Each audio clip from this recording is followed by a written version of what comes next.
영국 스카이 스포츠는 태극기로 도배하면서 손흥민의 위상을 제대로 높였으며 EPL 공식 홈트윗에서는 한글로 손흥민을 올리고 그의 100호 골을 축하했습니다.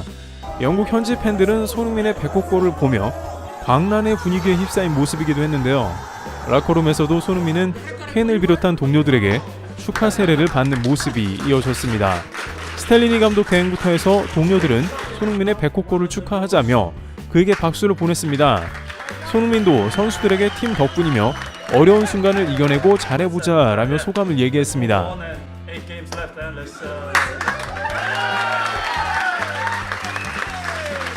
이처럼 월클 선수는 감독이 경질되고 어수선하며 경쟁팀에게 패배하면 치명적인 순간에 가장 멋진 골을 쏘아 올리면서 팀의 분위기까지 순식간에 반전시키는 힘이 있다는 것인데요. 그런데 오늘 골은 손흥민의 아시아 최초 100호 골이자 100골 50어시스트 클럽 공식 가입 등 전임 미답의 기록이 따라온 것은 사실입니다만 영국의 전문가들은 손흥민 관련 폭탄 발언을 했습니다. 손흥민을 아끼는 친손흥민파 해설가부터 다양한 패널은 뭔가 변화를 감지한 듯한 모습이며 특히 콘테가 떠난 뒤 손흥민에 나타나는 폼의 변화는 다음 시즌으로도 연결될 걸 예고하고 있다는데요. 오늘 경기 관련 전반과 바뀐 토트넘 전술, 손흥민 폼에서 볼 수 있었던 특이한 점을 살펴보도록 하겠습니다. 우선 경기 시작 전부터 한일전이 펼쳐졌다며 일본 열도에서조차 매우 흥분하는 모습이었는데요. 일본 매체 아베마 타임즈는 미토마가 손흥민을 뛰어넘었다는 취지의 기사를 올렸습니다. 단순 기록으로 손흥민은 올 시즌 6골 4도움이며 미토마는 7골 5도움을 기록하고 있다는 것입니다.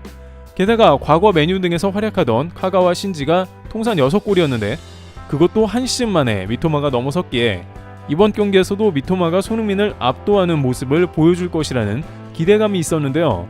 하지만 경기 후 일본의 실시간 트렌드를 가장 잘 반영하는 트위터 검색어 2위는 손흥민이었습니다. 일본인들조차 손흥민이 원더골을 쏘았다며 검색하며 골 장면에 감탄하고 있던 것이죠. 한 일본 누리꾼은 굳이 비교하자면 미토마는 아니고 오타니에 비교해야 한다라고 했으며 또 다른 누리꾼은 클래스랄까 아직은 손흥민이 너무나 다른 차원에 있는 선수라고 했습니다. 그만큼 일본에서도 손흥민의 위상과 슈팅에 큰 차이를 느낀 모습이기도 했습니다. 그도 그럴 것이 현재 미토마는 최고 시즌이라지만 7골이고 손흥민은 최악 시즌이지만 똑같이 7골입니다. 애초에 누적된 스탯이나 여러가지 기록이 사실 비교하기조차 민망한 수준이기 때문이죠. 경기 후 일본 언론은 아시아의 최고 남자 손흥민이 엄청난 골을 기록했다고 태세 전환했습니다. 또한 미토마는 로메로에 완전히 발이 묶여서 뛰어나지 못했다고 호평을 받기도 했습니다. 막상 두 선수 관계는 괜찮아 보이는데 경기 후 미토마는 레전드 손흥민에게 잠시 안겨보는 화면이 나왔습니다. 그만큼 아시아에서 고트로 인정받으며 모두의 선망이 되는 대상이 손흥민이라는 의미인데요. EPL 측은 이에 관해 손흥민의 100호 골을 게시하며 역대 34번째이며 전설들 이름을 열거했으며 오피셜 BBC도 완벽한 한방이며 그는 단 8시즌 만에 아시아의 첫 기록을 써냈다라며 극찬했습니다. 매체는 15-16 시즌에 손흥민이 처음 등장했을 때 이만큼 잘할 줄 아무도 예상하지 못했다라면서 당시만 해도 고정 선발이 아니었는데 어느 순간 그는 토트넘의 레전드가 되어간다고 했습니다. 일각에서는 이렇게 되면 아시아 최초라는 의미가 크니 명예의 전당 헌액이 가능하다는 말도 나옵니다. 명예의 전당은 아직 20명가량밖에 헌액이 안 되는데 매우 중요한 업적을 달성해야 하나 손흥민이 했다는 거죠. 그런데 손흥민의 위력은 100호 골을 넘어서 현재 시점에 엄청난 의미가 있다는 분석인데요. 수천억 원 가치라는 챔스 진출을 포함해 토트넘 자체를 살릴 수 있다는 겁니다. 일단은 오늘 손흥민의 환상적인 골은 물론이고 손흥민의 부활 가능성이 공식적으로 나왔습니다. 콘테 감독 경질 이후 스텔리니 감독 대행 때문인지 메이슨 때문인지 뜻밖의 전술 변화를 들고 나왔는데 스텔리니는 경기 전까지만 해도 손흥민을 그대로 중미 혹은 수비를 겸한 지난 경기와 비슷하게 쓸 거라며 토트넘 팬들은 물론 국내 누리꾼들에게 엄청난 비난에 시달리는 모습을 연출했죠. 리버풀 레전드 캐러거도 이에 관해서 콘테와 똑같은 전술을 쓰면 뭐하러 감독을 바꿨냐고 했습니다. 하지만 시즌 중에 전술을 갑자기 바꾸면 팀이 오히려 무너진다는 의견도 등장했었는데요. 국내에서도 갑론을박이 이어졌는데 왜냐하면 토트넘 전술을 시즌 중 바꾸기 어렵다는 것이었죠.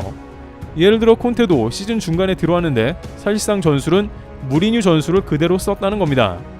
이미 토트넘 구단 자체가 무리뉴 전술에 최적화되어 있기에 콘테가 건드릴 수 없는 상황이었고 따라서 이번 시즌도 케인 중심으로 굳어져 있는 상황은 변하지 않을 것이라고 진단했습니다. 실제 콘테 경질 이후에도 손흥민이 중미와 수비로 전락한 모습은 이번 시즌은 망했다는 느낌을 들게 했습니다. 축구 채널 등에서는 다음 시즌 새 감독이 와서 완전히 전술을 바꾸지 않으면 힘들다고도 진단했습니다.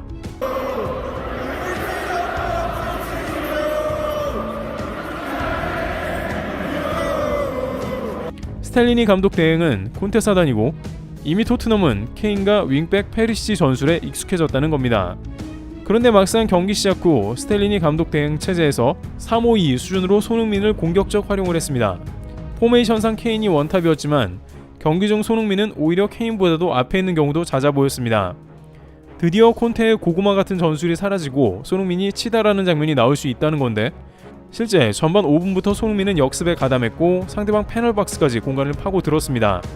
이러한 변화가 앞으로 시즌 가운데 계속 적용되면 토트넘은 손흥민을 더 공격적으로 활용할 겁니다. 이에 대해 토크스포츠 등에서는 손흥민이 매우 저돌적으로 치고 나온다는 평가를 더했습니다. 영국 채널에서는 페리시치가 평소보다 활동 반경이 좁아지고 스킵이 더 공격에 포진되었다고 했습니다. 그러다 보니 페리시치의 황당한 크로스가 등장하는 장면이 훨씬 적었다는 이야기도 따라 나옵니다. 그리고 급기야 전반 10분에 손흥민은 공간을 곧바로 만들어 손흥민 존에서 슛을 때렸습니다.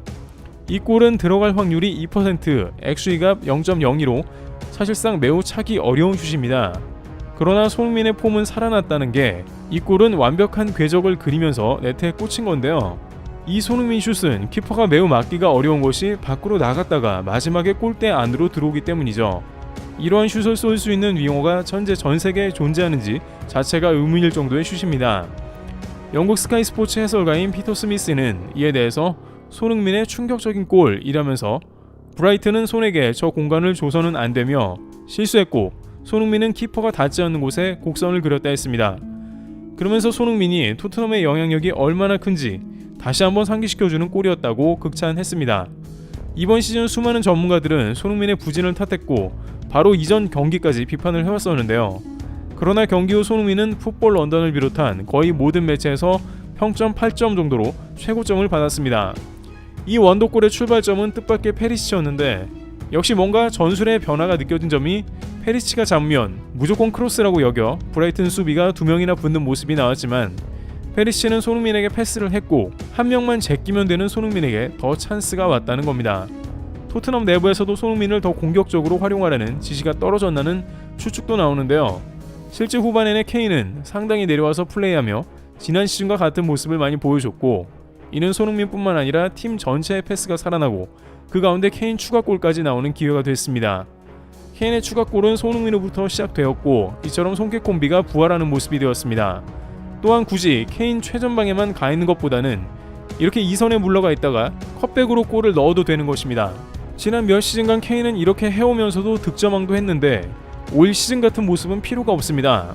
결정적으로 이렇게 갑자기 손흥민을 공격적으로 활용해도 토트넘에 무리가 없는 이유가 있는데 콘테가 팀의 전술을 바꿔놓았지만 토트넘은 손흥민과 케인, 월클 2명이 오랜 시즌 이끌던 팀이기 때문이고 이 둘이 지금까지 합작한 골은 EPL 최고 기록에 손흥민 콤비가 가장 토트넘에 잘 맞기 때문입니다.